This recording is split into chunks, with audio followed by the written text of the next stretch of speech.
안녕하세요. 경제 뉴스 들려주는 남자입니다. 오늘은 6월 30일 2020년 6월의 마지막 날인데 마무리 잘 하시기 바랍니다. 우선 미국 증시와 주요 뉴스 소식부터 전달해 드리겠습니다. 미국 지난주에 금요일 미국 증시가 많이 썼는데요.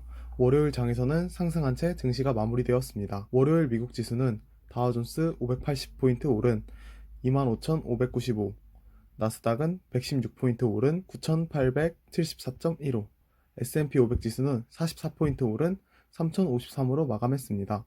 또한 WTI 원유는 3.12% 오른 39.70, 브렌트유는 0.74% 오른 41.76으로 마무리했습니다. 금달러는 0.22% 상승한 1784.30선에 거래되었습니다. 또한 미국 대부분의 기업 CEO들은 내년 후반기가 되어야 기업이 코로나 이전으로 돌아갈 수 있을 것이라고 예상을 했으며 몇몇 기업 CEO들은 내년 후반기에도 코로나 이전으로 돌아갈 수 없다고 발언하였습니다. 또한 한국의 증시는 29일 코스피 지수가 10거래일 만에 2100선을 내줬습니다. 코로나19의 재확산 우려에 지난 주말 미국 증시가 급락하면서 아시아 증시도 동반 하락했습니다. 코스닥 지수도 2% 하락했습니다. 코스피 지수는 29.11% 내린 2105.54로 시작해 외국인과 기관의 순매도 여파로 낙폭을 키웠습니다. 코스피 시장에서는 외국인과 기관은 각각 2,304억, 3,511억을 순매도했습니다. 개인은 5,761억 원을 순매수했습니다. 업종별로는 철강금속, 증권, 운수창고, 섬유의복 등이 내렸습니다. 코스닥 지수는 전거래일 대비 15포인트 내린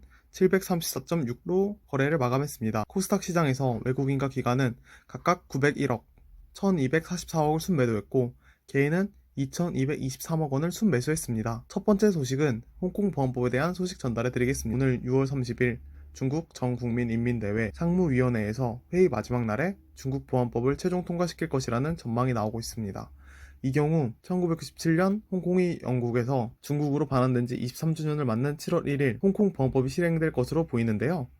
한 전 인대 홍콩 대표는 홍콩 보안법은 이빨 없는 호랑이로 남지 않을 것이며 그 위반자는 최고 종신형에 처할 것이라며 종신형은 국가 분열, 국가 정권 전복 등에 광범위하게 적용될 것이라고 말했습니다. 당초 홍콩 보안법 위반자에 대한 최고 형량은 10년 징역형이라는 보도가 나왔으나 심의 과정에서 더욱 엄정한 형량이 적용될 것으로 보입니다. 중국 본토 수준의 형량이 적용되는 것입니다. 이러한 상황에 대해서 중국의 홍콩 국가보안법 시행을 두고 미국 정부가 중국 관리에 대한 비자 발급 제한 조치를 내놓자 중국 정부도 미국 측 인사에 대한 비자 제한 조치를 발표했습니다. 홍콩의 반죽 세력을 겨냥한 홍콩 보안법은 30일 최종 통과된 후 홍콩 반환일인 7월 1일부터 시행될 것이란 관측입니다. 시간이 갈수록 미중 갈등은 심화될 것이며 최악의 경우 미중 무역 합의가 파괴될 수도 있다는 가능성도 계속 나오고 있습니다. 추가적으로 덧붙여가지고 히토류 관련해가지고 중국이 그것으로 미국을 압박하겠다는 소식도 계속해서 돌고 있습니다. 그 다음 두 번째 소식입니다. 두 번째 소식은 최근 정부에서 발표한 금융투자 소득세에 대한 이야기를 전달해 드리겠습니다. 최근 기획재정부에서 금융세제 개편 방안에 대해서 정책을 내놓았는데요. 해당 내용은 2022년부터 모든 금융투자 상품에서 발생하는 소득을 하나로 묶어 같은 세율로 과세하며 금융투자 소득 안에서 소득과 손실 금액을 합산하고 3년 범위에서는 손실을 2월 공제하는 것도 허용한다고 했습니다. 2023년부터 소액주주와 대주주 구분 없이 전부 과세하게 되는데 연간 2천만 원까지는 비과세하지만 2천만 원 초과 시에는 2천만 원을 제외하고 초과분에 20% 세금을 부과한다고 밝혔습니다. 그리고 현재 0.25%인 증권거래세 세율은 2023년 0.15%로 조정한다고 밝혔습니다. 그러나 금융투자소득세와 주식 매도 시 발생하는 증권거래세까지 내야 하는 개인과는 달리 기관과 외국인은 기존처럼 증권거래세만 내면 된다고 해서 논란이 되고 있습니다. 29일 한국거래소에 따르면 증권거래세 부과 대상인 매도 거래 대금은 지난해 기준 2,288조 원, 2,182억 원에 달합니다. 개인 64.9%를 제외한 기관 외국인 비중이 35.1%를 차지합니다. 이를 기재부가 제시한 증권거래세 감소분 1조 9천억 원이 도입되면 6,669억 원이라는 숫자가 나오는데 세율 조정으로 기관 외국인에게 돌아가는 수익이 이 정도 된다고 추산해 볼 수 있는 것인데 개인이 기관 외국인 대신 추가 부담해야 하는 세수이기도 합니다. 또한 2022년부터 국가 주식형을 포함해 모든 펀드 상품은 전체 수익의 20%를 세금으로 내야 합니다. 그러나 펀드에서는 단돈 1만 원을 벌었어도 2,000원의 세금을 내게 된 것입니다.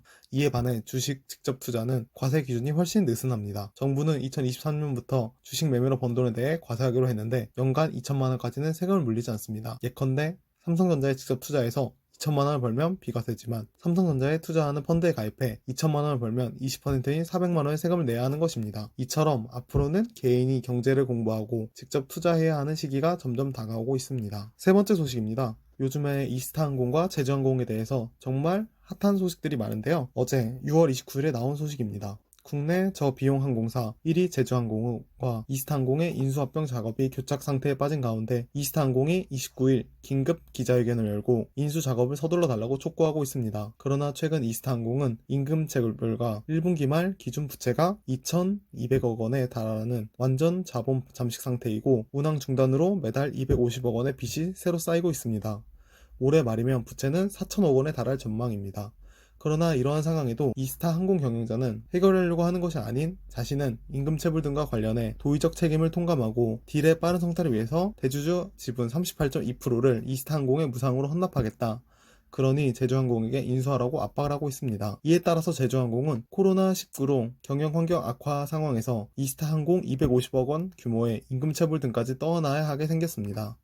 하지만 채무 등으로 인해 포기하는 지분 가치는 230억 원인데 불과해 이 의원 일가가 이스타항공 직원들에게 지급하지 않고 있는 체불임금 255억 원에 못 미치는 것으로 나타났으며 이스타홀딩스는 제주항공으로부터 매각 계약 대금 100억 원을 받아 전환사채, 나중에 주식으로 바꿀 수 있는 채권으로 이스타항공에 재투자했습니다. CB는 사채인 만큼 회사가 망하지 않으면 상환받을 수 있습니다. 이스타항공이 문을 닫지 않는다면 이스타홀딩스 입장에서 애초 투자금은 회수하는 것으로 나왔습니다. 이에 따라서 향후에도 지속적으로 혼란이 야기될 것으로 생각이 됩니다. 네 번째 소식입니다. 유가가 많이 떨어졌는데요. 드디어 도시가스 요금이 유가 하락에 따라서 내달부터 평균 13% 내려간다고 나왔습니다. 상업통상자원부는 29일 모든 용도의 도시가스 평균 요금을 서울시 6월 소매 요금 기준 메가즐당 15원에서 13.25원으로 13.1% 인하한다고 밝혔습니다.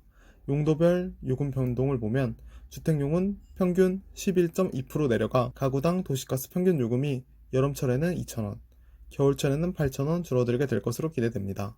소상공인, 자영업자 등이 쓰는 일반용 1요금은 12.7% 내려가 월 평균 3만원가량의 절감 효과가 예상됩니다. 또한 산업용은 평균 15.3% 내려가게 될 것으로 예상됩니다. 오늘 이처럼 간단하게 소식을 전달해 드렸는데요. 오늘 하루 날씨도 안 좋은데 화이팅 하시고요. 그러면은 내일 또 뵙겠습니다. 감사합니다.